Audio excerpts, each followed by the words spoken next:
দেখো কি বলছে, বলছে কোন রক্তের গ্রুপকে সর্বজনীন গৃহীতা বলা হয়।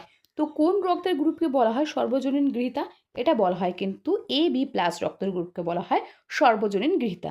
নেক্সট প্রশ্ন দেখো, বলছে Robert Hooke Robert Hooke dash আবিষ্কার করেন। তো রবার্ট হুক কি আবিষ্কার করেন? তিনি কিন্তু কোষ আবিষ্কার করেছেন রবার্ট হুক। নেক্সট কোয়েশ্চেন দেখো কি বলছে, বলছে সীমান্ত গান্ধী নামে কে পরিচিত? তো সীমান্ত গান্ধী নামে কে পরিচিত? খান আব্দুল গফ্ফার খান, তিনি কিন্তু সীমান্ত গান্ধী নামে পরিচিত। ওকে। নেক্সট কোয়েশ্চেন দেখো কি বলছে, বলছে কর্কট ক্রান্তি রেখা পশ্চিমবঙ্গের কোন জেলার উপর দিয়ে গেছে? তো পশ্চিমবঙ্গের কোন জেলার উপর দিয়ে কর্কট ক্রান্তি রেখা গেছে? নদিয়ার উপর দিয়ে কিন্তু কর্কট ক্রান্তি রেখা গেছে। নেক্সট কোয়েশ্চেন দেখো, পশ্চিমবঙ্গের দ্বিতীয় দীর্ঘতম শৃঙ্গ কোনটি? তো পশ্চিমবঙ্গের দ্বিতীয় দীর্ঘতম শৃঙ্গ কোনটি? ফালুট কিন্তু পশ্চিমবঙ্গের দ্বিতীয় দীর্ঘতম শৃঙ্গ ফালুট। ওকে।